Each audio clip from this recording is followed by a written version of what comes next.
যখন দুজনে একা। পর্ব 4। রুবা মাহির বাড়িয়ে দেওয়া কাপ নিয়ে চুমুক দিল। মাহি বলল, চিনি ছাড়া চা। রুবা বলল, তুমি তো সব সময়ই চিনি ছাড়া চা খাও, আমি জানি। রুবা, তুমি আমার ব্যাপারে কি কি জানো? তোমার ব্যাপারে তোমার ভাইয়া সব বলতো, তুমি ওর জান। মাহি চুপ হয়ে আছে। এই বাড়িতে যখন থেকে এসেছি তোমাকে দেখতাম, তুমি পড়াশোনা নিয়ে ব্যস্ত, হয়তো হসপিটাল নিয়ে। তোমার শত ব্যস্ততার মাঝেও তোমরা দুই ভাই একে অপরের সাথে সময় কাটাতে। রুবা বলল, তোমার রাগও অনেক বেশি। তাই রুবা, তোমার মনে হয় আমার রাগ বেশি? মাহি হাসল। রুবা বলল, হুঁ। তুমি অনেক গান শুনতে পছন্দ করো, গান তো তোমারও। দুই ভাই খুব ভালো গাও। মাহি বলল, সবচেয়ে ভালো গান কে গায় জানো রুবা? বাবা। রুবা বলল, জানি। অনেক দিন আগে বাবা বারান্দায় বসে মাকে গান শোনাচ্ছিল, আমি শুনে ফেলেছি বলে হাসল রুবা। বাবা মা কিন্তু খুব রোমান্টিক, জানো রুবা? রুবা হাসল শুনে। মাহি বলল, আমি আবার আগের মতো ওদের করে তুলব, দেখো। তুমি দেখো রুবা, এই বাড়িটা আগের মতো হবে। রুবা, তুমি আমাকে হেল্প করবে, প্রমিস করো। তুমি নিজের যত্ন নেবে। মাহি রুবার দিকে তাকিয়ে বলল। রুবা মাথা নেড়ে সায় দিল। রুবা বেডে হেলান দিয়ে বসে কথা শুনছে মাহির। মাহি ওর পাশেই শুয়ে শুয়ে গল্প করছে। ফরিদা বুয়া দরজায় নক করলো। রুবা বলল, আসো বুয়া। চায়ের মগ রুবার হাতে তুলে দিয়ে ফরিদা বলল, আমি জিজ্ঞেস করতে বলছি, এখন কিছু খাবেন কি না? মাহি বলল, আমি খাবো না। তোমার ভাবের জন্য ডিম 2টা আনো, পোষের প্রেশার কমে গেছে। রুবা সঙ্গে সঙ্গে বলল, ইয়াক, আমি পোষ খেতে পারি না, গন্ধ লাগে। আর দুটো তো অসম্ভব। মাহি বলল, সিদ্ধ খেতে পারো তো সেটাই আনুক। ফরিদা বুয়া বলল, আচ্ছা সিদ্ধ ডিম আনতাছি, বলে চলে গেল। রুবা চায়ের মগে চুমুক দিল। মাহি বলল, আমার জন্যে রেখো। রুবা বলল, উঠে বসো তুমি, আর এটা কিন্তু চিনি দেওয়া চা। মাহি বলল, সমস্যা নাই, তোমার চিনি চা খেয়েই দেখি আজ। রুবা 2 চুমুক দিয়ে মাহির দিকে বাড়িয়ে দিল মগ। মাহি রুবার চায়ে চুমুক দিল। তার মোবাইলের মেসেজ টোন বেজে উঠল। মাহি মোবাইল হাতে নিয়ে দেখে নিঝুম মেসেজ দিয়েছে। মেসেজ না পড়েই রেখে দিল ফোন। চায়ের মগে চুমুক দিচ্ছে মাহি, কোনো কথা বলছে না। রুবা বলল, আমার ঘুম কাটছে না কেন? মাহি কোনো উত্তর দিল না। রুবা বলল, শুনছো? কি বলছিলে খেয়াল করি নাই। মাহি বলল, বললাম আমার ঘুম কাটছে না, কালকে ঘুমের ইনজেকশন দিয়েছি তোমাকে, তাই। এক কাজ করো, ঘুমাও, তোমার তো কোনো কাজ করতে হচ্ছে না। রুবা বলল, ঘুমের ইনজেকশন কেন দিতে গেলে? ঘুমের ইনজেকশন কেন দিতে গেলাম? নিজের জান বাঁচাতে যে মারামারি শুরু করেছিলে, আমি তো ভয়েই শেষ। রীতিমতো কুস্তি করতে হয়েছে, এর রেজাল্ট তো আমার শরীরে দেখলেই। রুবা লজ্জা পেল। মাহি বলল, তুমি ঘুমাও রুবা, আমারও ঘুম পাচ্ছে, এখন ইচ্ছে করছে না।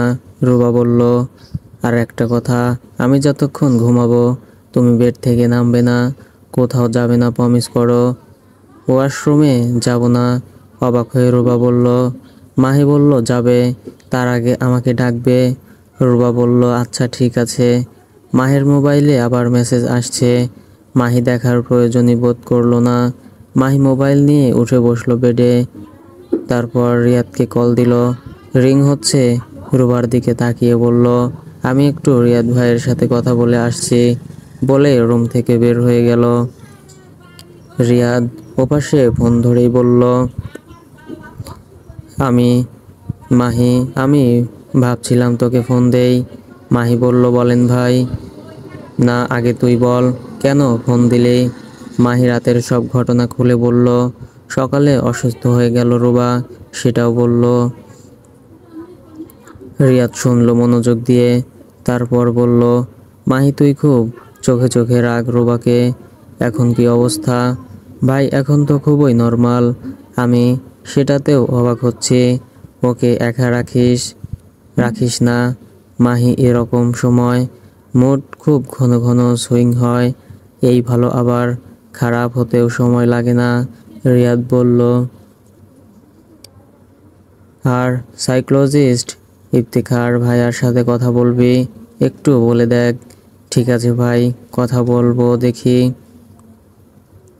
আচ্ছা, আর একটা কথা, নিঝুমের কি হয়েছে জানিস? খুব কাঁদছিল দেখলাম, কাউকে সেভাবে কিছু বলছেও না। মাহি বলল, ওকে নিয়ে পরে কথা বলি ভাই। ঠিক আছে, রাখলাম, মাহি বলে ফোন কেটে দিল রিয়াদ। মাহি নিঝুমের মেসেজগুলো দেখলো। লিখেছে, sorry sorry please forgive me. আরও একটা মেসেজ দিয়েছে, if you don't forgive me I shall die Mahi please. Mahi message delete করে দিল সব।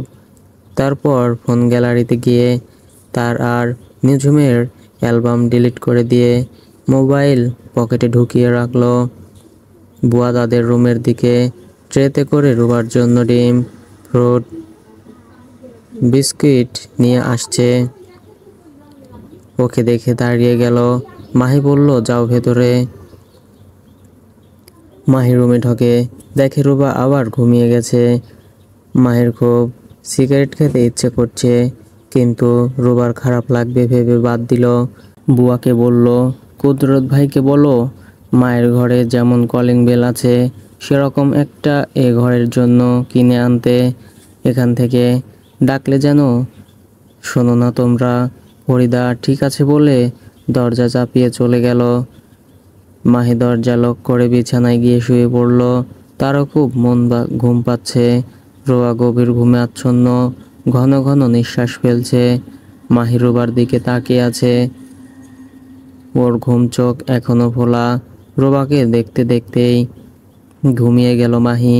বিকেলে মাহির ফোনের শব্দে রোবার ঘুম ভেঙে গেল। মা ফোন দিচ্ছে, রুবা রিসিভ করলো। হ্যালো মা বলেন। সাফিয়া বেগম বললেন, রুবা মা, তোমার শরীর কেমন এখন? মাহি কোথায়? রুবা বলল, আমি ঠিক আছি মা, ঘুমাচ্ছিলাম। কত ঘুমাচ্ছে মা? অনেক বেলা হয়ে গেছে। মাহি, সকালেও কিছু খেলো না, খাবে না তোমরা? আমি ডাকছি মা ওকে। রুবা বলল, ঠিক আছে বলে সাফিয়া বেগম ফোন রাখলেন। রুবা মাহিকে ডাকলো, এই ওঠো। দুইবার মুখে ডেকে তারপর হাতে ধাক্কা দিল, ওঠো। মাহি চোখ বন্ধ করেই বলল, ধাক্কা দিও না, হাতে ব্যথা। রুবা বলল, কিভাবে? কালকে একটা ভূতে কিলিয়েছে আমাকে বলে। চোখ খুলল মাহি। রুবা অবাক হয়ে বলল, সিরিয়াসলি এত ব্যথা হচ্ছে? মাহি হেসে বলল, একটু লেগেছে, ব্যাপার না, ঠিক হয়ে যাবে। আমার খুব খারাপ লাগছে। রুবা মাথা নিচু করে বলল, ঠিক আছে, মন খারাপ করো না। কয়টা বাজে রুবা বলে ঘড়ির দিকে তাকালো মাহি। ও মাই গড রুবা, বিকেল হয়ে গেছে। তোমার ওষুধ ছিল দুপুরে, মাহি বলে উঠল। মা তোমার মোবাইলে ফোন দিয়েছিল, তুমি কিছুই খাওনি সকাল থেকে। ইচ্ছা করছিল না, কিন্তু এখন খিদে পেয়েছে খুব। মাহি বলল, আমি গিয়ে নিয়ে আসি খাবার। রুবা বলল, মাহি বলল, অসম্ভব, কোথাও যাবে না তুমি, লোকজন আছে ওরাই আনবে। মাহি বাথরুমে ঢুকলো। রুবা বেড থেকে নেমে দাঁড়ালো, মাথা ভার লাগছে তার। আয়নার সামনে গিয়ে দাঁড়ালো। ওমা, চেহারা কি হয়ে আছে, শরীর কেমন দুলছে তার। এমন সময় মাহি এসে দাঁড়ালো রুমে। মাহি বলল, উঠে আসলে যে ওয়াশরুমে যাবে। রুবা বলল, যাব, কিন্তু দাঁড়াতে পারছি না, শরীর কেমন দুলছে। মাহি এসে ধরল ওকে। পারবে যেতে একা রুবা? রুবা বলল, পারবো। মাহি ফোন হাতে নিয়ে বসলো। সাইকোলজিস্ট ডাক্তার ইফতেখার ভাই কে ফোন দিল। ওনাকে সব ঘটনা খুলে বলার পর উনি বললেন, তুমি একটু বেশি সময় দাও আর ওকে একটু স্পেশাল ফিল করাও সব কিছুতে। এসব ক্ষেত্রে হাজব্যান্ড আর কাছের মানুষের ভালোবাসাটা খুব ইফেক্টিভ হয়। আর নেক্সট কিছু অস্বাভাবিক করলে আমার কাছে নিয়ে এসো। ফোন রেখে মাহি ওয়াশরুমের দরজায় এসে ডাকলো, Ruba, is everything okay? Ruba বলল, ঠিক আছে। রুবা সেলর কামিজ চেঞ্জ করে এসেছে, সবুজ রঙের একটা হাতের কাজের ড্রেস পরেছে। মাহি মুগ্ধ হয়ে ওকে দেখছে, আজ আর চোখ নামিয়ে নিল না, তাকিয়েই আছে। রুবা আয়নার সামনে দাঁড়িয়ে চুল আছড়ে একপাশে একটা বেনি করলো। অনেক দিন পর সে নিজে এসব করছে। শিহাব যাওয়ার পর তার চুল আছড়ে দিত বুয়ারাকেও। ওর কিছুই করতে ইচ্ছে করতো না, আজ নিজেই করলো। মাহি পুরো সময়টা রুবার দিকে মুগ্ধ হয়ে তাকিয়ে আছে। রুবা হঠাৎ প্রশ্ন করলো, কি দেখছো? কিছু বলবে? মাথা নেড়ে না করলো মাহি। তাকিয়ে আছো যে? রুবা বলল, এমনি তাকিয়ে আছি।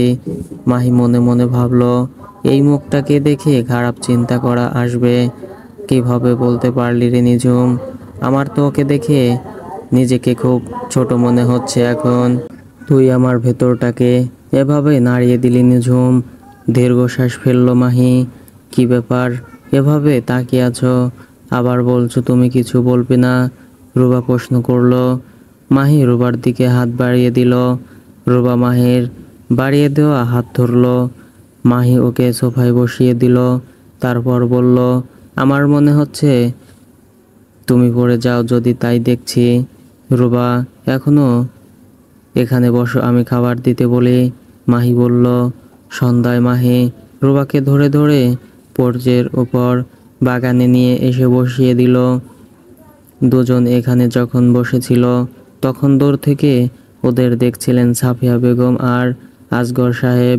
সাফিয়া বেগম বলল, আমার ডিসিশন ঠিক ছিল মাহির বাবা, তোমার ছেলে সুখে থাকবে। দেখো ও কি যে যত্ন করছে রুবাকে, না দেখলে তুমি বিশ্বাস করবে না। আমি ওদের দুটোর জন্য সারাক্ষণ দোয়া করি, ওরা যেন তাড়াতাড়ি নিজেদের দায়িত্বটা কমিয়ে ফেলে। আসগর সাহেব বললেন, মাহি সব ঠিক করে দিবে সাফিয়া, তুমি চিন্তা করো না। আমি কল্পনাও করি নাই আমাদের মাহি এত বুঝদার, এত বড় হয়ে গেল। আমরা আসলেই ভাগ্যবান।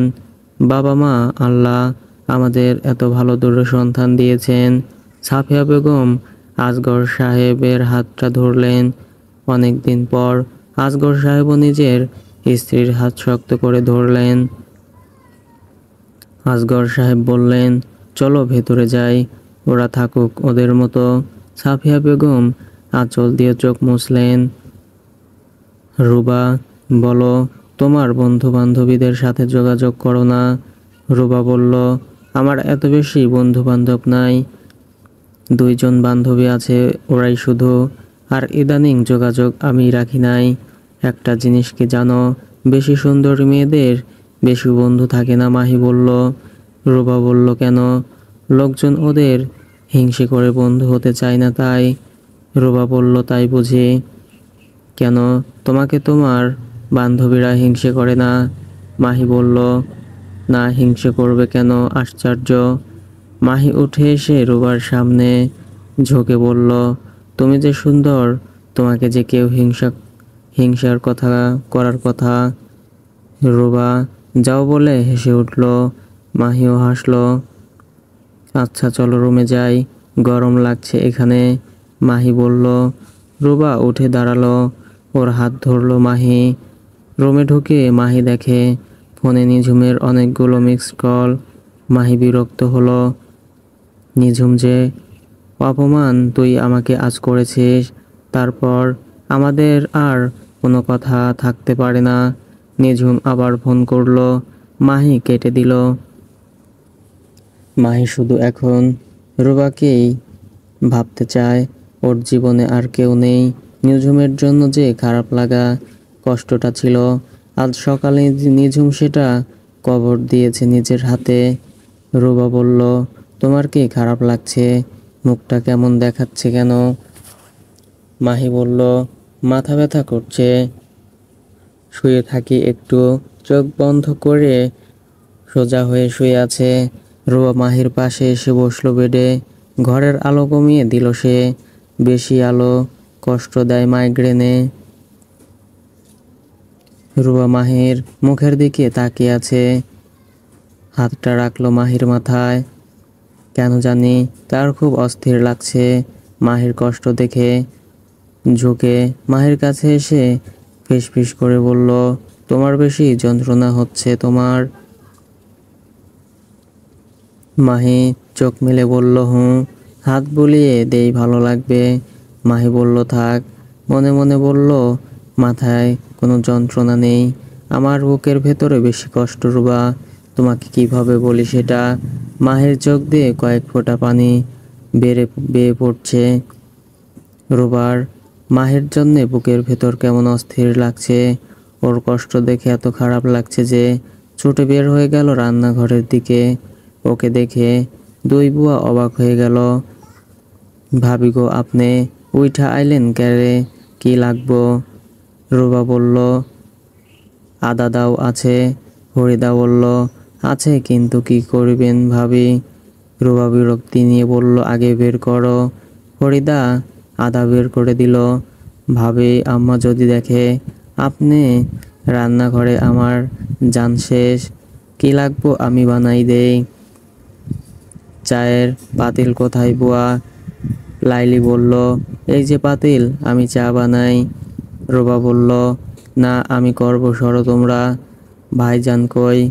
আল্লাহ জানে আজ আমরার কপালে কি আছে। লাইলি বলল। রুবা মাহির জন্য আদা চা বানালো। মাইগ্রেনে আদা চা আরাম দেয়। ও সব সময় তার বাবাকে বেশি করে আদা দিয়ে চা বানিয়ে দিত। মাথা ব্যথা করলে তাড়াহুড়ো করতে গিয়ে গরম চা ছেঁকার সময় নিজের পায়ে ফেলে দিল রুবা। ও চিৎকার দেওয়ার আগেই দুই বুয়া চিৎকার দিয়ে ঘর মাথায় তুলল। সাফিয়া বেগম ছুটে আসলেন রান্নাঘরে। রুবাকে দেখে তিনি তো আকাশ থেকে পড়লেন। কি হয়েছে? রুবা এখানে কেন? রুবা চুপ করে আছে। ফরিদা চিৎকার করে বলল, আম্মা, ভাবির পায়ে গরম চা পড়েছে। কি? সাফিয়া বেগম চিৎকার দিয়ে উঠল। লাইলি বরফ বের করে রুবার পায়ে ধরল। সাফিয়া বেগম বললেন, আমি তো কিছুই বুঝতে পারছি না, ও এই শরীর নিয়ে রান্নাঘরে কি করছে? মাহি বাসায় নেই, কোথায় সে? সাফিয়া বেগম উত্তেজিত হয়ে বললেন, মা প্লিজ প্লিজ, ওকে কিছু বলবেন না মা। রুবাকে ধরে ধরে ওরা চেয়ারে বসালো। এখন বলো তো রুবা, ঘটনাকে? সাফিয়া বেগম প্রশ্ন করলেন। ওর খুব মাথায় যন্ত্রণা হচ্ছে মা, আমি তাই আদা চা করতে এসেছিলাম। মাহির মাথা ব্যথা। রুবা বলল, হুম। তুমি এখানে? মাহি জানে। ও কোথায়? মা ও চোখ বন্ধ করে শুয়ে আছে। ওর অনেক কষ্ট হচ্ছে। দীর্ঘশ্বাস ফেলে সাফিয়া বেগম বললেন, তুমি না রুবা আমাকে ছেলের কাছে বকা খাওয়াবা? ও জানলে কি করবে জানো? আমার ভয় করছে মা। আম্মা, ভাবির পা অনেকটা পড়ছে। লাইলি বলল, বাসায় বার্নল আছে। ফরিদা বলল, না আম্মা, কুদরতকে আনতে পাঠাও শীঘ্রই। লাইলি নিচে দৌড় দিল। পেস্ট আনো ফরিদা। সাফিয়া বেগম পেস্ট লাগিয়ে দিলেন রুবার পায়ে নিজ হাতে। বললেন, যাও এখন রুমে, তোমাকে না দেখলে আবার অস্থির হবে আরেকজন। সাফিয়া বেগম মিটিমিটি হাসছেন। ফরিদা রুবাকে রুমে দিয়ে আসো। মা, আপনি ওকে বলবেন না কিন্তু, আমার ছেলে এমনি টের পাবে। যাও এখন তাড়াতাড়ি, পাগল একটা মেয়ে। রুবা পা টিপে টিপে রুমে ঢুকলো। ফরিদা ফিসফিস করে বলল, বেশি কষ্ট হইতাছে ভাবি? রুবা বলল, হুঁ, আমি ওষুধ নিয়ে আসতাছি। আপনি চুপ কইরা শুইয়া থাকেন যান। ফরিদা বের হয়ে গেল। রুবা সাবধানে এসে বিছানায় শুয়ে পড়ল। রুবার নড়াচড়াতে মাহির তন্দ্রা ভেঙে গেল। রুবা চোখ বন্ধ করে ঘুমের ভান করল। মাহি উঠে বসল। তারপর ঘর থেকে বের হয়ে কুদরতকে ফোন দিল সিগারেট আনার জন্য। ততক্ষণ সে পড়ছে বসে রইল চুপচাপ। বেশ অনেকক্ষণ পর কুদরত সিগারেট নিয়ে সিঁড়ি দিয়ে উঠে দেখে মাহি সিঁড়ির দিকে এগিয়ে গেল। মাহিকে এগিয়ে যেতে দেখে ফরিদা আর লাইলি দৌড় দিয়ে পালালো রান্নাঘরে। কুদরত সিগারেটের প্যাকেট আর বার্নল দুটোর মাহির হাতে দিল। মাহি অবাক হয়ে বলল, বার্নল কেন?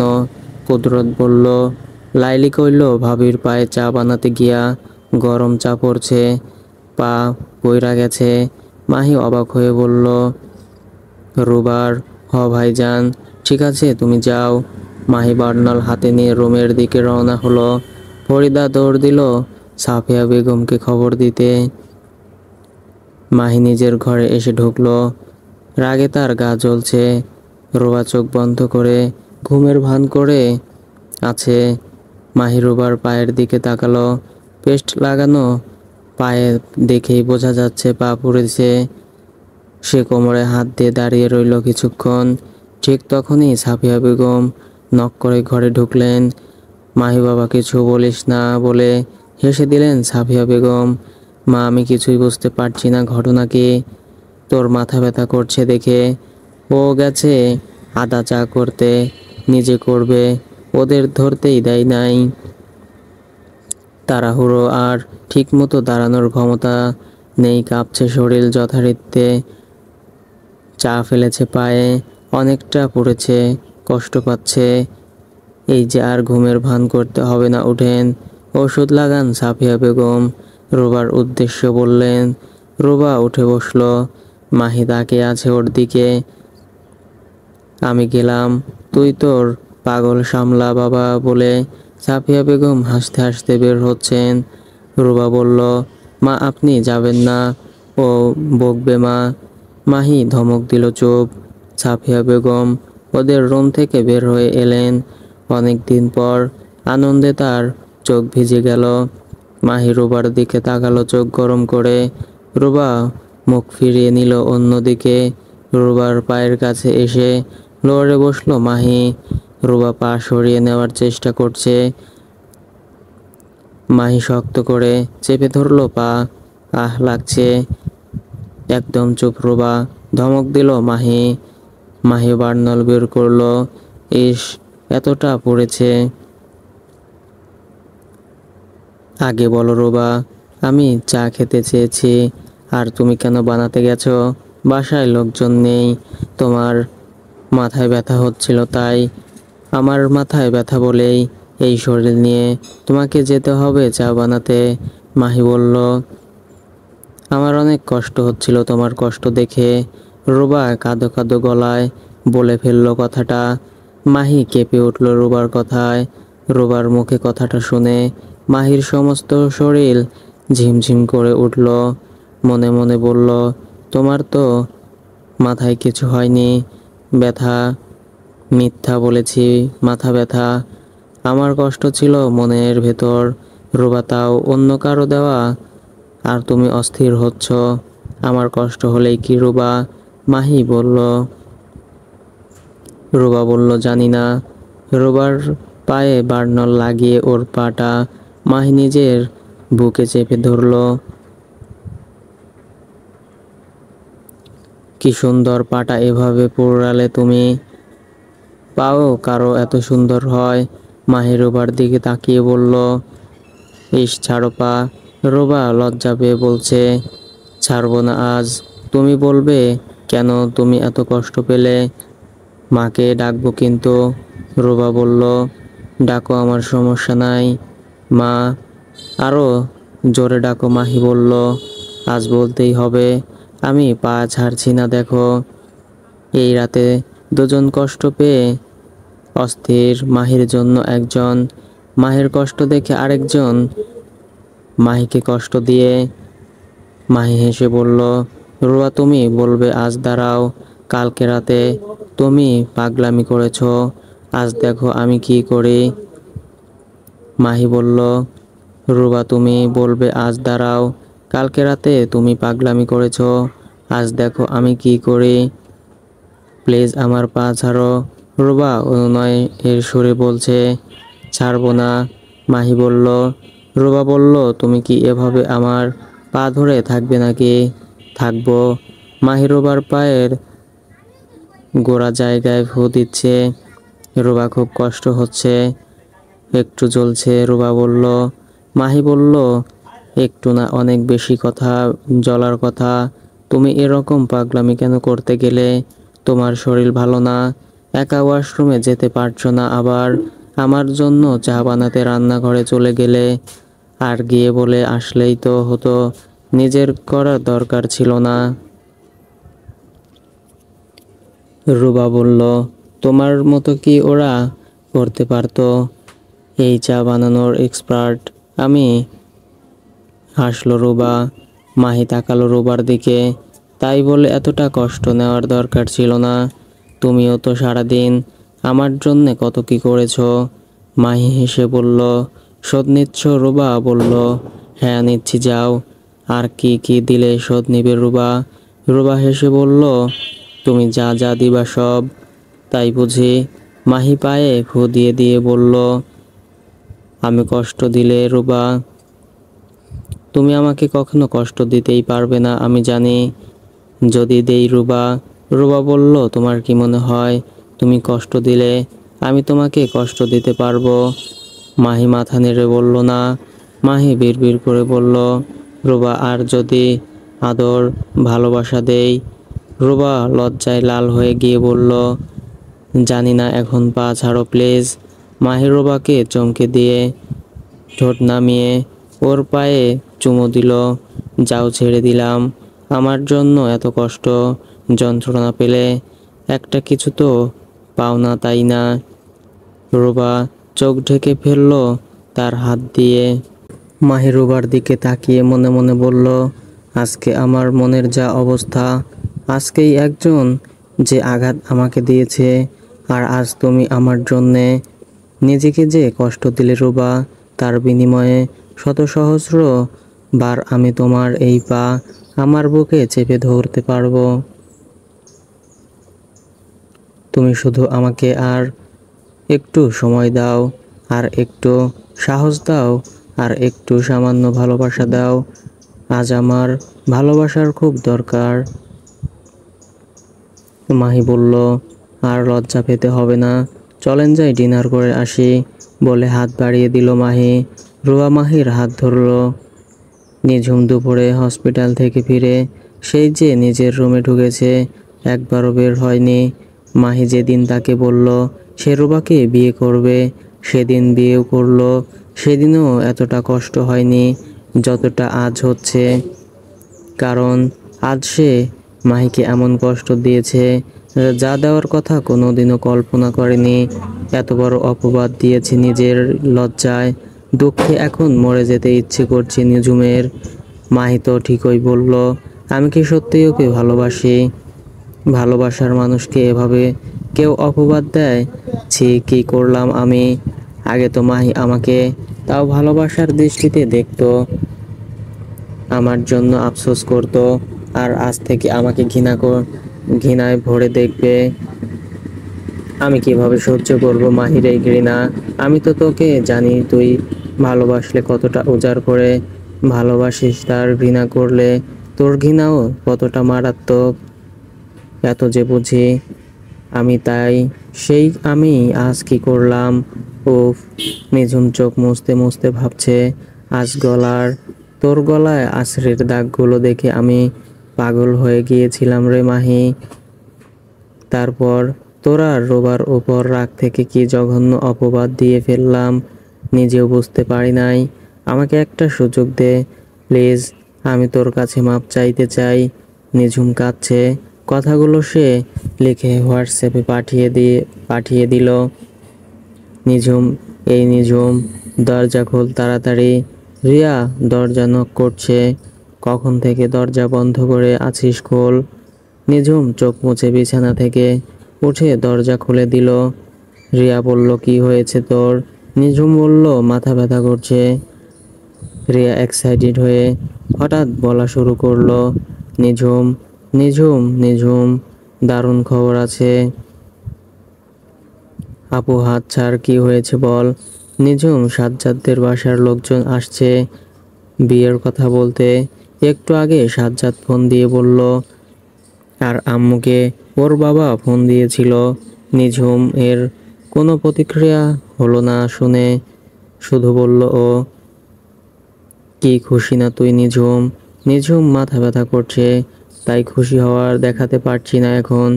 মনে মনে নিঝুম বলল, যখন চেয়েছিলাম খুব তোর বিয়েটা হয়ে যাক, তখন তো হলো না। আর আজ তোর বিয়ে হলেই কি, আর না হলেই আমার কি? আমার তো সব শেষ। নিঝুমের চোখে পানি চলে আসছে। তোর চোখে পানি কেন? রিয়া বলল, বেশি কষ্ট হচ্ছে। নিঝুম বলল, হুঁ। আচ্ছা ঠিক আছে, তুই শুয়ে থাক, আমি যাই। রিয়া চলে গেল। নিঝুম পেছন থেকে বলল, আপু কংগ্রাচুলেশন।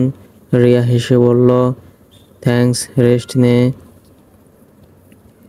নিঝুম মোবাইল নিয়ে দেখে মাহি মেসেজ সেন্ড করলো কিনা। না, এখনো আনসিন। নিঝুম বালিশে মুখ ঢেকে কাঁদছে আবার। কি করলাম আমি, এটা কি করলাম? মাহি রুবাকে নিয়ে মায়ের সঙ্গে আর অনেক দিন পর বাবার সঙ্গে ডিনার করলো। বাবা রুবার সঙ্গে কথা বলল, ওর শরীরের, ওর পায়ের খোঁজ নিল। মাহির খুব ভালো লাগছে তার পরিবারটা দেখে। হ্যাঁ, ভাইয়ার চেয়ারটা খালি না রেখে সে বসেছে, কারণ ভাইয়ার রেখে যাওয়ার সব কাজ এখন তাকেই করতে হবে যে। সাফিয়া বেগম বলল, আমি ওই দুজনকে আচ্ছা বকা দিয়েছি মাহি, ওদের উচিত ছিল আমাকে খবর দেওয়া। বকা তুমি তোমার রোবাকে দাও মা। মাহি বলল। রোবা আহ্লাদ করে বলল, মা দেখেন না, তখন থেকে শুধু বকছে আমাকে। ও শুধু বকছি আর কিছু করি নাই। মাহি বলল।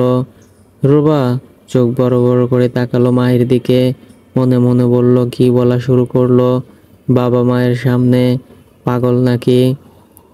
আমি যে এতক্ষণ ওষুধ দিয়ে দিলাম, ফু দিলাম, আরো বলবো। রোবার টেবিলের নিচ থেকে মাহির পায়ে নিজের পা দিয়ে চাপ দিল। বাবা বলল, থাক মাহি, বেচারি তোমার ভালোর জন্যই চা করতে গিয়েছিল, আর বকো না তোমরা। সাফিয়া বেগম হেসে উঠলেন। তার খুব আনন্দ লাগছে, অনেক দিন পর নিজের বাসাটাকে নর্মাল লাগছে। সাফিয়া বেগম উঠে এসে রুবার গালে গাল ছুঁয়ে আদর দিয়ে বলল, মাহি তুই ওর পেছনে আর লাগবি না বলছি, মেয়ে অসুস্থ আর তুই রাগ হচ্ছিস। রুবা মাহির দিকে তাকিয়ে ভেংচি কাটলো। এই রুবাকেই মাহি চায় ওর জন্য, ওর বাবা মায়ের জন্যে। মনে মনে মাহি হাসলো। বাবা মাহিকে বলল, তোমার মাথা ব্যথা কমেছে? মাহি বলল, ঠিক আছি বাবা। খাওয়া শেষ করে ওরা আরও অনেকটা সময় বাবা মায়ের সাথে বসে গল্প করলো। মাহির মোবাইলে নিঝুমের মেসেজ এসেছে। মাহি দেখেও সিন করলো না, মোবাইল পাশে ফেলে রেখে সবার সঙ্গে মনোযোগ দিল।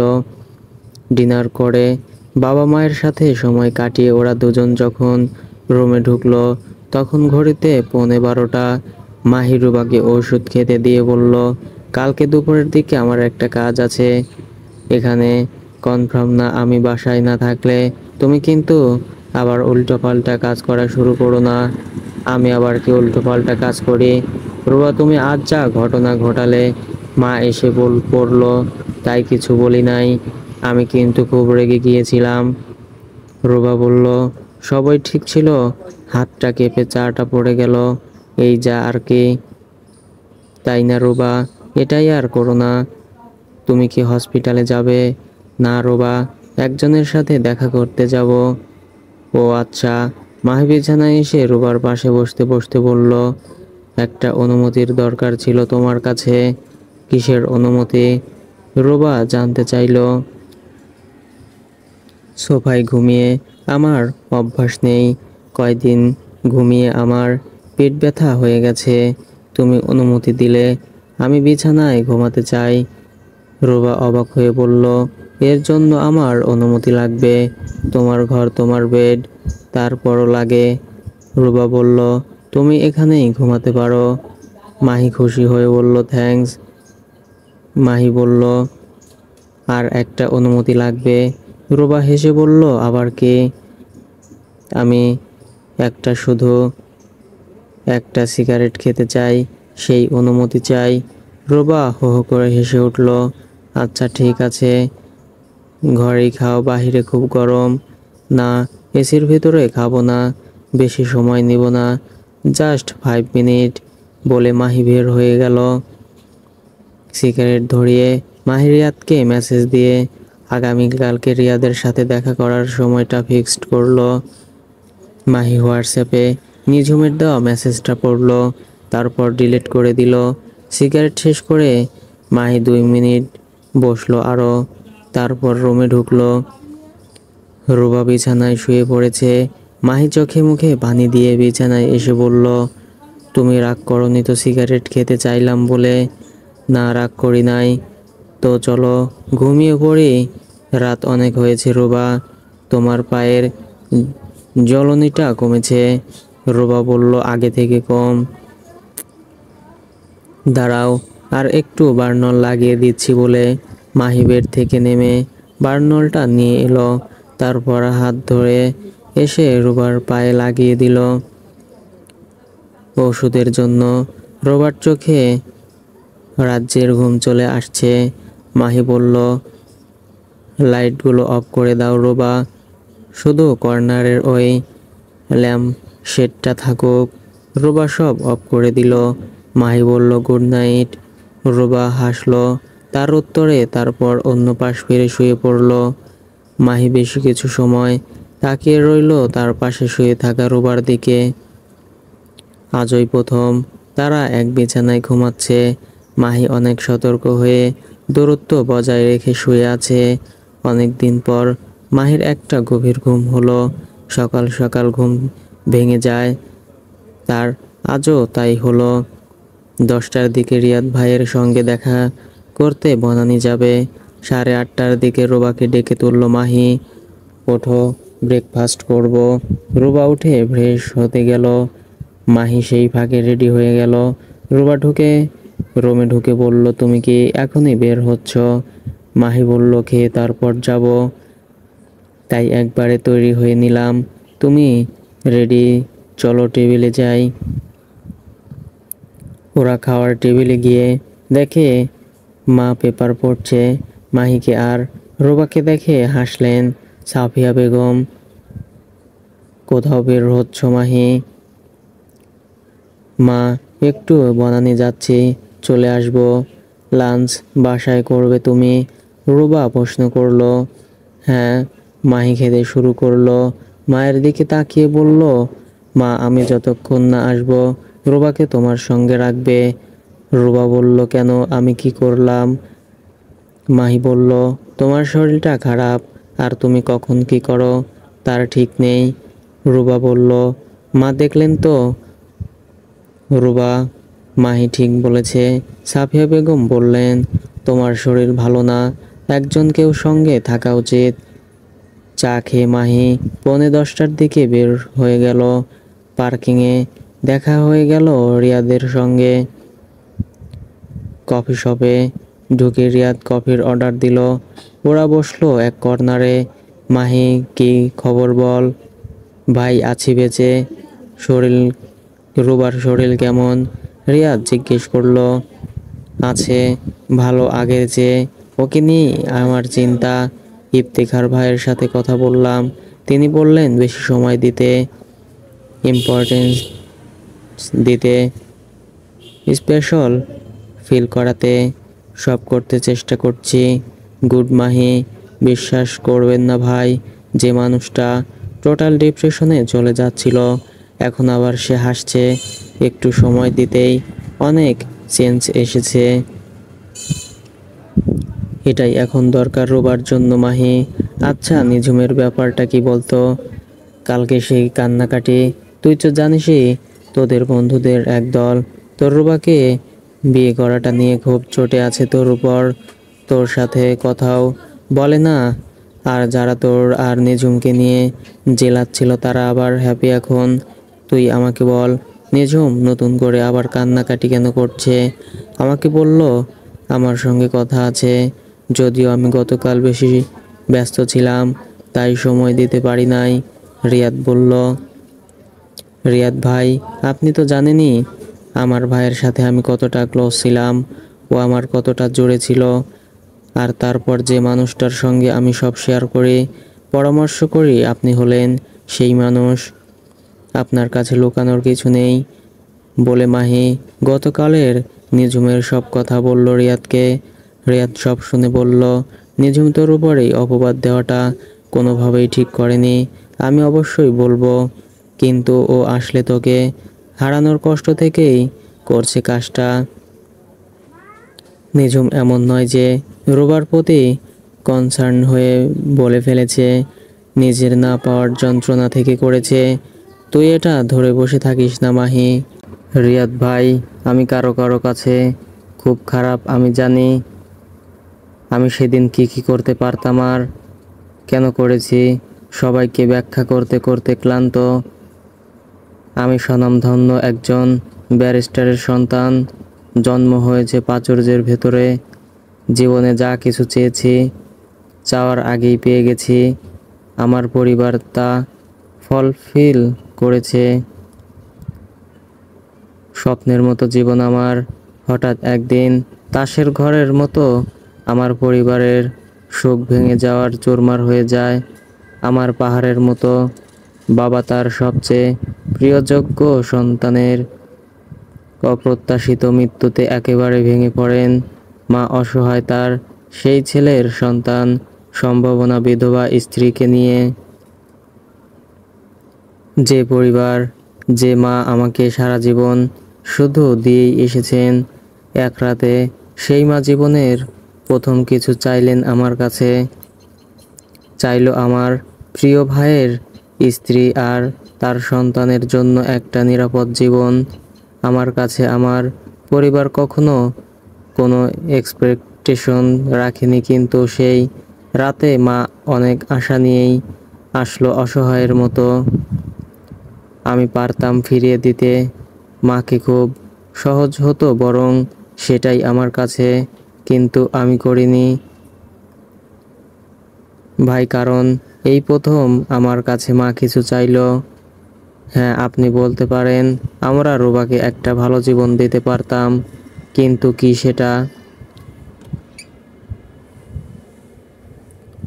একটা হতে পারতো সারা জীবন আমার ভাইয়ের বউ হিসেবে বিধবার জীবন কাটানো, আর হয়তো তার একটা বিয়ে। মাকে বিয়ের কথাটা যখন বললাম তখন মা বললেন, আমি একটা ভালো মানুষের গ্যারান্টি কাকে দিতে পারবো এই পৃথিবীতে? তোমাকে ছাড়া মাহি, নিজের সন্তানকে ছাড়া কারো গ্যারান্টি দেওয়া যাবে যে রুবাকে আর তার সন্তানকে আমাদের চেয়েও ভালো রাখবে? আমি সেদিন মায়ের এই কথার পর আর কথা খুঁজে পাইনি। নিঝুমের দোষী আমি। আমি ওকে ফিরিয়ে দিয়েছি। আমার স্বার্থ শুধু আমার পরিবারের ভেসে যাওয়া অবস্থাটা আটকানো ছিল ভাই। ওর বাহিরে আর কিছু কি? আমি তো রুবার প্রতি আজ যে দায়িত্ব ফিলিংস ফিল করছি, এসব কিছু বিয়ের পর। বিয়ের আগে তো ওকে নিয়ে আমার কোনো আকাঙ্ক্ষা ছিল না। তাহলে আমি সব সময় বলি, আমি যে সম্পর্কটা গড়েছি কিংবা গর্ব সম্পূর্ণ সততা দিয়েই পালন করার চেষ্টা করছি। যেদিন আমি রুবাকে কবুল বলেছি সেদিন থেকে নিঝুমকে অন্য হাত ধরে রাখাটা কি ওর জন্যেও অপমানকর হতো না? নিঝুমের জন্য ভালোটা ভাবতে হলেও ওকে সামনে মুভ অন করানোর জন্য আমার থেকে দূর করতে হবে কিনা বলেন? আমি নিঝুমকে ওর চেয়ে বেশি চিনি। ও এখন আমার প্রতি আরও বেশি আকর্ষণ বোধ করছে। ও বারবার শুধু আমাকেই ফিরে পেতে চাইছে। রিয়াদ ভাই, এটা কি খুব ভালো হতো? রুবা তো লাশের মতো পড়েই থাকতো। বিয়ের পর আমি যদি ওকে একটুও মনোযোগ, একটুও স্বামী হিসেবে আশ্রয় প্রশ্রয় না দিতাম, সে ভাইয়ার ফেলে যাওয়া অস্তিত্ব নিয়েই পড়ে থাকতো ঘরে। আর আমি নিঝুমকে অলীক স্বপ্ন দেখিয়ে ঘরের বাইরে মেতে থাকতাম। এটা ভালো হতো কি ভাই? ভাই, একটা মেয়ে বাবা মায়ের জন্য তাদের খাতিরে নিজের ভালোবাসা ত্যাগ করে আরেকজনকে বিয়ে করে প্রথম দিন থেকেই স্বামী শ্বশুরবাড়ি নিয়ে সুখে সংসার করতে থাকলে সেটা মেয়েটার স্যাক্রিফাইস হিসেবে ধরা হয়। আর এই কাজটা একটা ছেলে করলে কেন তাকে স্বার্থপর বলা হয় বলেন তো ভাই? ছেলেদের কি ভেতরে কষ্ট হয় না? নাকি ছেলেটা চিৎকার করে কাঁদতে পারবে না? মাহি, আমি তোর অবস্থাটা বুঝি রে ভাই। কি বলবো তোকে? পুরুষ মানুষের আবেগ নিয়ে এই সমাজ ভাবে না রে। আবেগের কপিরাইট শুধু মেয়েদের ভাগ্যই। আমি শুধু নিঝুম জীবনে মুখ করুক, আমার অস্তিত্বকে পেছনে ফেলে সামনে এগিয়ে যাক। সে আমার চরিত্র নিয়ে, আমার নৈতিকতা বোধ নিয়ে প্রশ্ন তুলতে পারে না। আমি তো শুধু তার প্রেমিক ছিলাম না, সারা জীবন সে আমাকে দেখেছে। আমরা ফার্স্ট কাজিন। তারপরেও সে আমাকে বিয়ের পর দিন থেকে যা ইচ্ছা বলে আসছে। আমি তো মানুষ, একটা কষ্ট ভাই আমারও তো হয় নাকি? আর রুবার যা মানসিক অবস্থা এখন, সেদিন রাতে যা দেখলাম, আমি আমার জায়গায় যে কেউ থাকলেই বুঝতো রুবাকে ভালো রাখতে এখন কি দরকার। আমি তো একজন ডাক্তার, রোগীর শারীরিক খারাপটা যেমন বুঝি, মানসিক খারাপটাও বুঝি। এই যে এখানে আসলাম, ওকে মায়ের জিম্মায় রেখে এসেছি, কারণ ও এই খুব নর্মাল। এই সে অস্থির হয়ে যা খুশি করে ফেলছে। আমি তো ওকে ভালো রাখবো বলেই বিয়ে করেছি ভাই। এরকম যাচ্ছে তাই ভাবে ফেলে রাখার জন্যে নিজের নামের সঙ্গে জুড়ি নাই। তাই ওকে ভালো রাখতে আমাকে এখন ওর মনের মতো হতে হবে।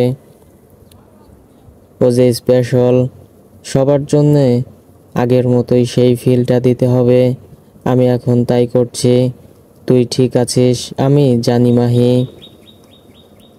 তবুও বলবো নিঝুম তোর সঙ্গে বসে একবার কথা বল, ওর কথাগুলো শোন, ওকে দুটো সান্ত্বনার বাণী শোনা। রিয়াদ ভাই, আমার ভালো মানুষটা দেখলে নিঝুম আরও আমার বলয় থেকে বের হতে পারবে না, আমাতেই মেতে থাকবে। এটা খুব খারাপ হবে, এবং আমি যত খারাপ হব সে তত তাড়াতাড়ি সামনে এগিয়ে যাবে। তারপরও চিন্তা করে দেখিস, মাহি রিয়াদকে এরকম কথা দিতে বাধ্য হলো, নিঝুমকে সে ক্ষমা করে দিবে। সেদিনের ঘটনার জন্য কফি শপ থেকে বের হতে হতে প্রায় দুপুর হয়ে গেল। মাহি সরাসরি বাসায় ফিরে আসলো। মা তখন নিজের রুমে। রুবা কোথায় জানার জন্যে মাহি আশেপাশে তাকাচ্ছে। ফরিদাকে দেখে মাহি বলল, রুবা কোথায়? বুয়া বলল, মেলাক্ষণ দেখি না,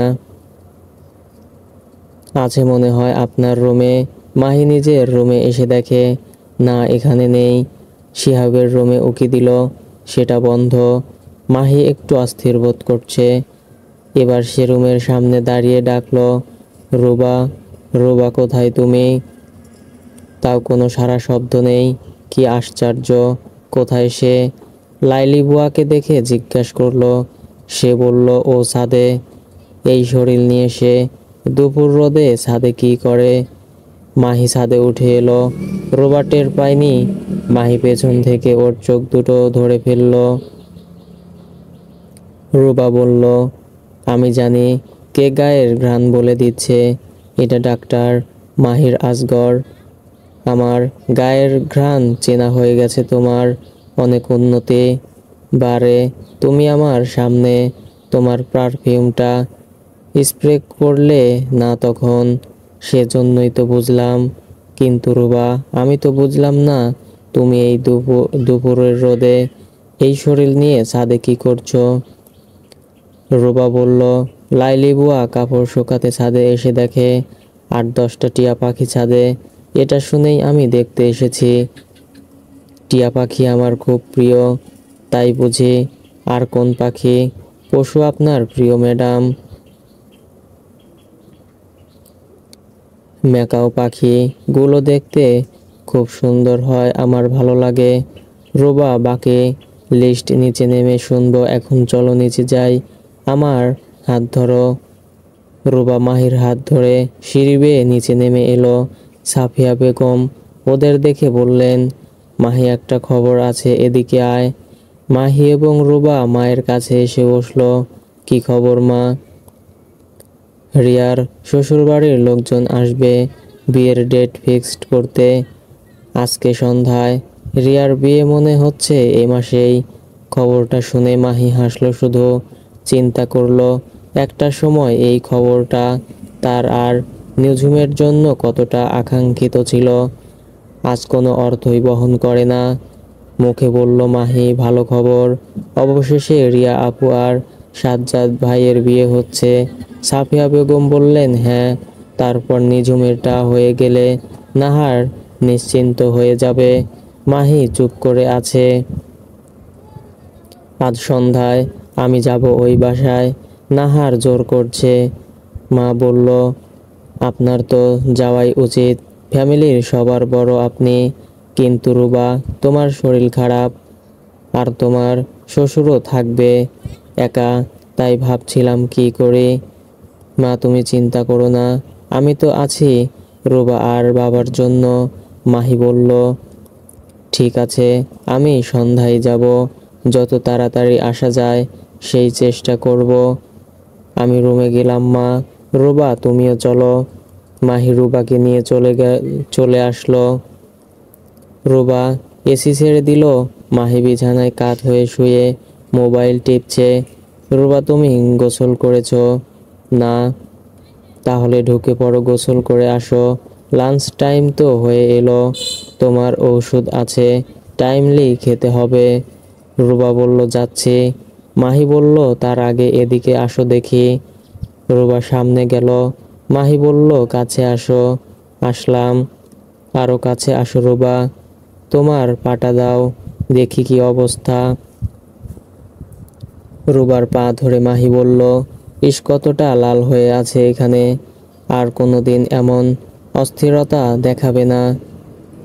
রুবা হাসলো, তুমি গোসল করে নাও, তারপর আমি ঢুকবো গোসল করতে। রুবা ওয়াশরুমে ঢোকার সময় মাহির দিকে তাকিয়ে হাসলো। মাহি মোবাইল নিয়ে ব্যস্ত। হঠাৎ একটা মেসেজ আসছে, যা পড়ে মাহি কিছুটা বিচলিত হলো। তারপর কাউকে কিছু না বলে হেঁটে বাসার বাইরে চলে গেল। বাসার অপোজিট রাস্তায় নিঝুমদের কালো গাড়িটা দেখেই চিনতে পারল সে। সামনে এগিয়ে যেতেই নিঝুমকে দেখল ড্রাইভিং সিটে বসা। মাহি বলল, কি ব্যাপার, এভাবে আর্জেন্ট তলব দেওয়ার কি মানে? কথা আছে তোর সাথে, উঠে আয় গাড়িতে। নিঝুম বলল, কথা বললে বাসায় আয় নিঝুম। না, গাড়িতে ওঠ মাহি প্লিজ। মাহি 1 সেকেন্ড চিন্তা করলো। ওর সঙ্গে কথা বলে ঝামেলাটা মিটিয়ে ফেলাই ভালো। সেই চিন্তা করে মাহি গাড়িতে উঠল। মাহি ওঠার সঙ্গে সঙ্গে নিঝুম টান দিল গাড়ি সোজা গুলশান থেকে পূর্বাঞ্চলের দিকে। মাহি বলল, কোন রেস্টুরেন্টে? চল, আমি বাসায় বলে আসিনি, তাড়াতাড়ি ফিরতে হবে। নিঝুম বলল, কি বউকে বলে আসিসনি? না, কাউকেই না। রুবা গোসল করছে, মায়ের ঘরের দিকে যায়নি আর, তাই বলছিলাম তাড়াতাড়ি ফিরতে হবে। হ্যাঁ হ্যাঁ ফিরবো, এত তাড়া দিস না তো। নিঝুম বলল। নিঝুম গাড়ির স্পিড তুলল। দুপুর দেখেই একটু জ্যাম কম মনে হচ্ছে। গাড়ি সোজা পূর্বাঞ্চলের দিকে যাচ্ছে। মাহি একটু অস্থির বোধ করছে, চিন্তা করছে গোসল শেষে বের হয়ে রুবা ওকে না দেখলে কি চিন্তা করবে। নিঝুম, আমরা আশেপাশে কোথাও বসি। কোথায় যাচ্ছিস এই দুপুর রোদের মধ্যে? কোথাও বসতে ইচ্ছে করছে না, একটু অপেক্ষা কর। আর আমি জানি তুই রোদ সহ্য করতে পারিস না, তাহলে অপেক্ষা কর মাহি প্লিজ। গাড়ি কুড়িল ফ্লাইওভারের নিচে চলে এসেছে। তুই কি ঢাকার বাইরে যাচ্ছিস নাকি? অবাক হয়ে জিজ্ঞেস করলো মাহি। এই তো সামনেই, বেশি দূরে না। এত দূর যাওয়ার তো দরকার নেই। কি বলবি বল তাড়াতাড়ি নিঝুম। সাজ্জাদ ভাইয়ের ফ্যামিলি আসবে আজ বিয়ের ডেট ঠিক করতে। আপুর বিয়েটা হচ্ছে তাহলে? মাহি বলল। শুনলাম মা বলল। আমি আর তুই অনেক অপেক্ষা করেছিলাম আপুর বিয়ের জন্যে। মাহি কোনো উত্তর দিল না, সামনে তাকিয়ে আছে। আজ যদি সব ঠিক থাকতো তাহলে আপুর বিয়ের পরই তুই বাসায় বলতি আমার কথা, তাই না রে মাহি? মাহি অনেক আগেই বলতে চেয়েছিলাম নিঝুম, তোর ডিসিশন ছিল কাউকে না জানানোর। হ্যাঁ আমার মনে আছে মাহি, আর এর জন্য কারণও ছিল, তুই জানিস সব। বড় মামি একবার শিহাব ভাইয়ের জন্যে আপুর কথা বলছিল, তখন খালাম্মা বলল তিনি এসব পছন্দ করেন না, আত্মীয় স্বজনের ভেতরে বিয়ে। যদিও আপুর তখন সাজ্জাদ ভাইয়ের সঙ্গে রিলেশন, তাই আগ বাড়িয়ে ঝামেলা না হয় যাতে, তাই তোকে না করেছিলাম। আপু বিয়ে এত দেরি হবে আর শিহাব ভাইও চলে যাবে এভাবে, কে জানতো বল মাহি? মাহি শুধু শুনছিল নিঝুমের কথা। গাড়ি ততক্ষণে 300 ফিট পার হয়ে পূর্বাঞ্চলে চলে এসেছে। নিঝুম রাস্তার পাশ দাঁড় করালো গাড়ি। মাহি বিরক্তি নিয়ে বলল, এখানে কোথায় আনলি? এই রোদের ভেতরে কে নামবে? ঠিক আছে নামার দরকার নেই, গাড়িতেই বসে কথা বলি আমরা। নিঝুম, এভাবে গাড়ি রাস্তার পাশে দাঁড় করিয়ে ভর দুপুরে এখানে থাকাটা কিন্তু কেমন দেখায়। গাড়িতে বসেই যখন কথা হবে তাহলে ঢাকার ভেতরেও বলা যেত। তাহলে এক কাজ করি চল, আজ পূর্ণিমা, রাতে আসি আমি আর তুই। বাসায় বলবো আমার নাইট ডিউটি আছে। মাহি নিঝুমের দিকে পূর্ণ দৃষ্টিতে তাকালো। ঠিক আছে ঠিক আছে মাহি, এভাবে তাকাতে হবে না, এমনি বললাম। আমরা তো আর এভাবে এখন আসতে পারবো না, তোর ঘরে বিয়ে করা বউ আছে, অনেক কিছু চিন্তা করতে হবে তোকে। নিঝুম, আগেও কি এভাবে আসতাম আমরা? না, তুই সব সময় গুড বয়, তোর দ্বারা তো এসব সম্ভব না। তুই বড় জোর ছাদ পর্যন্ত যেতে পারিস, বলেই হেসে দিল নিঝুম। আচ্ছা, আমরা কি এসব হেয়ালি কথা বলার জন্য এত দূরে এসেছি? রুবা গোসল শেষ করে বের হয়ে দেখে মাহি রুমে নেই। নির্ঘাত স্মোক করছে বারান্দায় দাঁড়িয়ে। এই গরমে বারান্দায় দাঁড়িয়ে স্মোক করতে হবে কেন, রুবা ভাবছে। রুবা বারান্দার তোয়ালে মেলে দিতে গিয়ে দেখে মাহি তো নেই বারান্দায়। রুবা চুলচিরুনি করে ঘর থেকে বের হয়ে এলো। রুমের সামনে পড়ছে, মাহি নেই। রুবা মায়ের ঘরের দিকে এগিয়ে গেল। মা, আসবো ভেতরে? আসো রুবা। সাফিয়া বেগম কোরআন তেলাওয়াত করছেন। রুবা ঘরে ঢুকে বসলো চেয়ারে। সাফিয়া বেগম ইশারায় কাছে ডাকলো রুবাকে। রুবা কাছে গেলে ওর মাথায় ফু দিয়ে দিতেন। কিছু বলবে রুবা? মা, আপনার ছেলে কোথাও গেছে নাকি? দেখছি না যে। সাফিয়া বেগম বলল, আমাকে তো কিছু বলে যায়নি, তোমার সঙ্গে তোমাদের রুমে গেল, তারপর তো আর এদিকে আসেনি। রুবা বলল, আমাকে বলল তুমি গোসল শেষ করে আসো, তারপর আমি ঢুকবো। আমি বের হয়ে দেখি ও রুমে নেই, ভাবলাম আপনার রুমে এসেছে। বাহিরে গেছে নাকি? নিচে খবর নাও। এক কাজ করো, আমার ফোন থেকে ফোন দাও ওকে, আগে দেখি নিচে আছে নাকি। রুবা বলল। রুবার রুম থেকে বের হয়ে ফরিদা বুয়াকে জিজ্ঞেস করলো। বুয়া বলল, ভাইজানের গাড়িতে নিচে দেখলাম। লাইলি বুয়া বলল, সব গাড়ি তো বাসায় ভাইজান, মনে হয় বাসার মধ্যেই আছে। রুবা বলল, না বুয়া, আমি কোথাও দেখছি না ওকে। ওই যে কুদরত ভাই আসে। ফরিদা বলল, আপনার ভাইজানকে দেখেছেন কুদরত ভাই? রুবা বলল, ভাবি, ভাইজান তো অনেকক্ষণ হইব বাইরে গেছে, কিন্তু গাড়ি নাই আশেপাশে আছে কোথাও, গেটের বাইরে দেখে আসবো। রুবা বলল, লাগবে না, আমি মোবাইলে কল দিয়ে দেখি। রুবা আবার শাশুড়ির রুমে ঢুকলো। মা ও গাড়ি না নিয়ে বাহিরে গেছে, আশেপাশে কোথাও হয়তো। এই দুপুরে রোদে মাহি এভাবে বের হওয়ার তো কথা না। সাফিয়া বেগম অবাক হলেন। রুবা, তুমি আমার মোবাইল থেকে কল দাও। থাক মা, আরেকটু দেখি তারপর কল দেই। নিঝুম বলল, না রে, এই জন্য তোকে ডাকি নাই। আমি তো ভেবেছিলাম তুই হয়তো মেসেজ সিনই করবি না আমার। আজ মেসেজ সিন না করলে অবশ্য বাসায় যেতাম তোর। মাহি আই এম সরি বলেই নিঝুম মাহির হাতটা ধরলো। নিঝুম, চুপ কর প্লিজ। মাহি আগে আমাকে শেষ করতে দে। নিঝুম মাহির কথার মাঝখানে মাহিকে থামিয়ে দিল। আমি সেদিন তোর ওই অবস্থা দেখে সত্যিই পাগল হয়ে গেছিলাম রে। আমি ভুল করেছি, তুই মাফ করে দে। আমি কোনোভাবেই তোকে আর রোবাকে একসঙ্গে মেনে নিতে পারছি না। মাহি হাত ছাড়িয়ে নিল।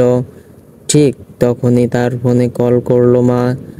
মাহি রিসিভ করার আগেই নিঝুম হাত থেকে কেড়ে নিয়ে পেছনের সিটে রেখে দিল মোবাইলটা। এটা কি হলো নিঝুম? মাহি অবাক হয়ে জিজ্ঞাসা করলো। মা ফোন দিয়েছে, আমার কথা আগে শেষ হোক তারপর কথা বলবে। নিঝুম, মা, রুবা চিন্তা করবে বাসায়।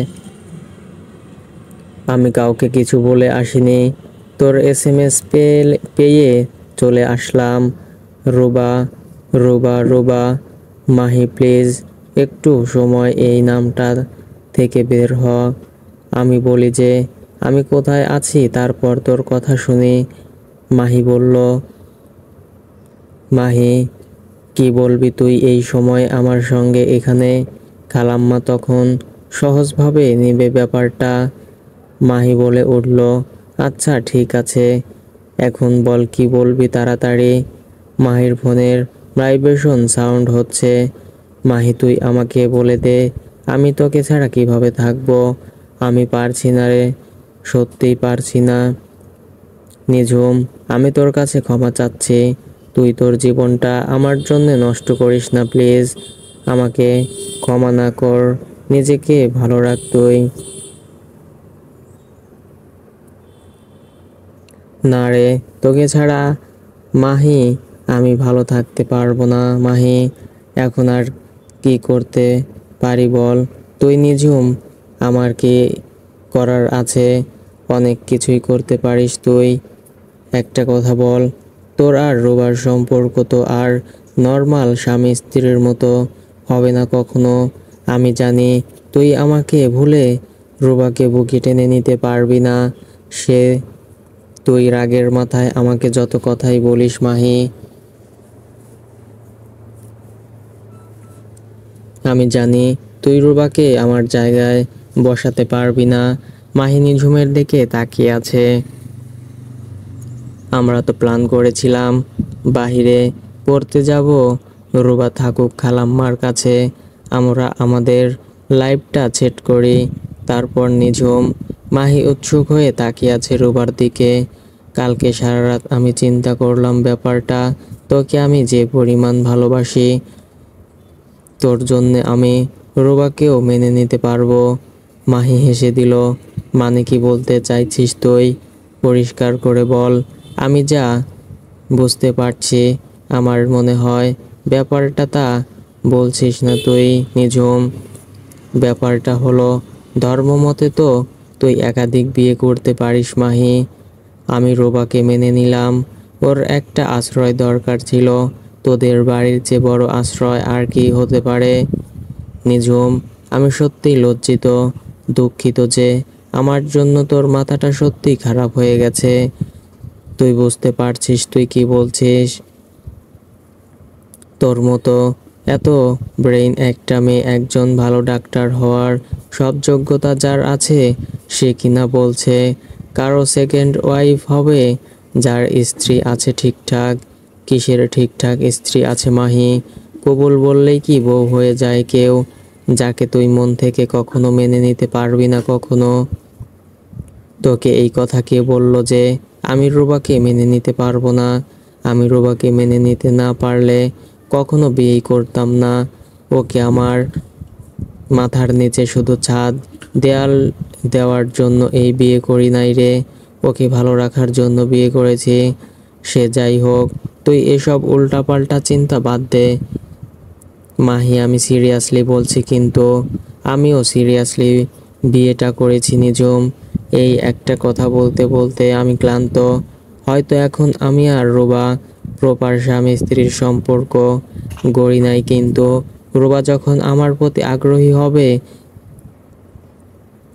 আমি তাকে আমার সব অধিকার দিব।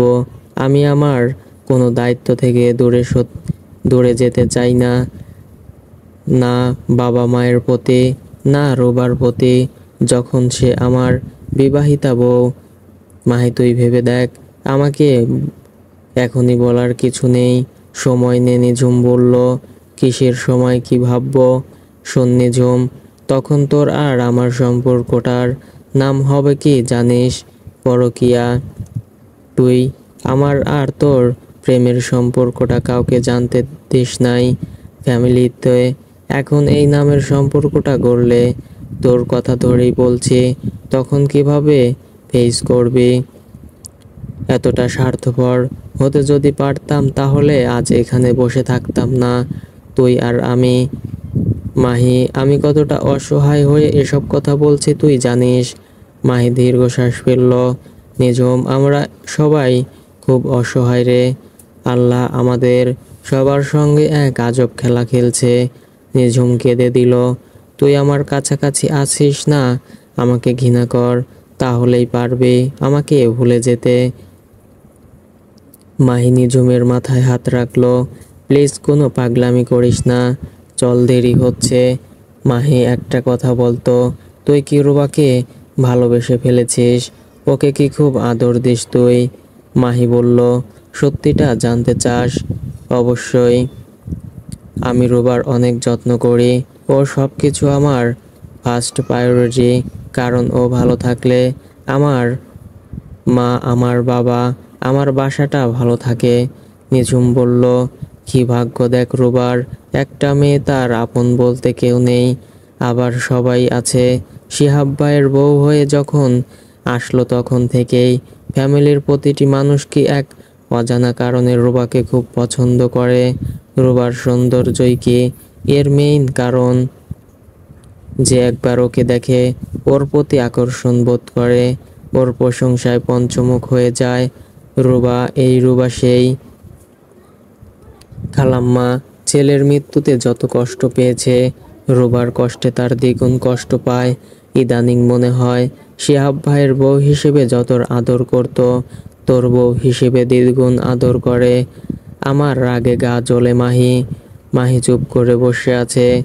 জানিস, একদিন ফারিয়া আর আমার সঙ্গে শিহাব ভাই আর রুবার আড়ঙে দেখা। ফারিয়া বলে, নিঝুম, তুই তো তোর হবু জা এর সৌন্দর্যের সঙ্গে কোনো কম্পিটিশনই দিতে পারবি না, ওনার লেভেল তো অনেক উপরে তোর থেকে। আমি রাগে ওর সাথে কয়দিন কথাই বলি নাই, আর আজ দেখ আমি কম্পিটিশন দিব কি? আমার তো কোনো অস্তিত্বই নেই ওর আশেপাশে। তুই ওভাবে কেন চিন্তা করছিস নিঝুম? করব না? তুই সারাক্ষণ এমন সুন্দর একজন মানুষের পাশে থাকছিস। আগেও তো ছিলাম, আমরা একই বাড়িতে, তখন তো রুবা তোর বউ ছিল না, তোরা এক ঘরে থাকতি না, ওর উপর তোর কোনো অধিকার ছিল না। আচ্ছা, তোদের মধ্যে কি শারীরিক ব্যাপারগুলো হয়ে গেছে মাহি? মাহি কথা বলার ভাষা হারিয়ে ফেলেছে। কি বলবে সে? নিঝুমের প্রশ্নের বুঝতে পারছে না কি উত্তর দিচ্ছিস না কেন মাহি। নিঝুম ঝাঁঝালো কণ্ঠে বলল, কি উত্তর দিব তোকে? কি শুনলে খুশি হবি? এসব কোনো প্রশ্ন হলো? তোর কি মাথা নষ্ট হয়ে গেছে নিঝুম? মাহি চিৎকার করে উঠল। মাহির ফোনে বারবার ফোন আসছে। আমি ফোনটা ধরি দে নিঝুম। না, আমার কথা শেষ হয়নি এখনো। আর কি কথা? মাহি বলল, তুই আমার কথাগুলো সিরিয়াসলি নে প্লিজ মাহি। নিঝুম, পাগলের মতো কথা বলিস না। মাহি, আমি সত্যিই পাগল হয়ে গেছি। তুই প্লিজ আমাকে বাঁচা। যে আমি কখনো কোনো জিনিস চেয়ে পাইনি এমন হয়নি কখনো। আজ আমার ভালোবাসার মানুষকে একটা বিবাহিত অসহায় মেয়ে আমার কাছ থেকে কেড়ে নিল। যার বউ হওয়ার স্বপ্ন দেখতাম সেই ছোট থেকে, যাকে চিন্তা করে আমার রাত দিনগুলো কাটছে, আজ তার বউ হয়ে আমার সামনে দিয়ে আর একটা মেয়ে ঘুরে বেড়াচ্ছে কিভাবে? দেখি বল মাহি। নিঝুম প্লিজ এসব কথা বন্ধ কর। নিঝুমের ফোন বাজছে। খালাম্মা ফোন দিচ্ছে। নিঝুম ফোন রিসিভ করলো। হ্যালো, আসসালামু আলাইকুম খালাম্মা, কেমন আছেন? মাহি কি হসপিটালে? নিঝুম, ফোন দিচ্ছি ধরছে না। হ্যাঁ খালা, একটা ইমার্জেন্সি এসেছে। মাহি ওটিতে। চিন্তা করবেন না, বের হলে কল দিতে বলবো। ফোন রাখার সঙ্গে সঙ্গে মাহি বলল, এটা কি হলো? তোর ঝামেলা কমিয়ে দিলাম, কাজটা ভালো করিস নাই। এখন চল বাসায় যাব, মা অনেক চিন্তা করছে। আর তোর রুবা? হ্যাঁ, রুবাও চিন্তা করছে। এটাই শুনতে চাইছিস তো? প্লিজ চল, আমরা বাইরে চলে যাই মাহি। সব দায়িত্ব থাক, একটু বাঁচি নিজেদের মতো। একটা দুর্ঘটনা না হয় ঘটেছে তোর জীবনে, এটা ভুলে যা। তাই নিঝুম, আমার অসহায় বাবা মা রুবাকে ফেলে চলে যাই তাই তো? কিভাবে চিন্তা করিস এসব? আমাকে তোর এতটা স্বার্থপর মনে হয়? তুই পাগল হয়ে গেছিস নিঝুম। এখন গাড়ি ঘুরিয়ে তুই বাসায় নিয়ে যাবি নাকি আমি নেমে যাব? আমি সত্যিই পাগল হয়ে গেছি মাহি। মাহি গাড়ি থেকে বের হয়ে পেছনের সিট থেকে মোবাইলটা নিল। পকেট থেকে সিগারেটের প্যাকেট বের করে সিগারেট ধরালো। বাইরে কাঠফাটা রোদ। এই রোদের দিকে তাকিয়ে থাকলেই ওর মাইগ্রেশন শুরু হয়ে যাবে। সানগ্লাসটাও নেই সঙ্গে। নিঝুমের উপর খুব রাগ হচ্ছে ওর। এসব কথা বলার জন্যে এখানে আসার কোনো মানে ছিল না। অবান্তর যত কথাবার্তা। নিঝুম গাড়ি স্টার্ট দিয়ে গাড়ি ঘোরাচ্ছে। মাহি রাস্তা থেকে সাইড হয়ে দাঁড়ালো। কাছে এসে মাহি গাড়ির দরজা খোলার আগেই নিঝুম গাড়ি টান দিয়ে নিয়ে বের হয়ে গেল সোজা ঢাকার দিকে। সো ফ্রেন্ডস, ভুল ত্রুটি হলে ক্ষমার দৃষ্টিতে দেখবেন এবং গল্পটি ভালো লাগলে অবশ্যই কমেন্ট করে জানিয়ে দিবেন। আর নিত্য নতুন গল্প দেখতে চাইলে চ্যানেলটি সাবস্ক্রাইব করে পাশেই থাকবেন। Thanks for watching.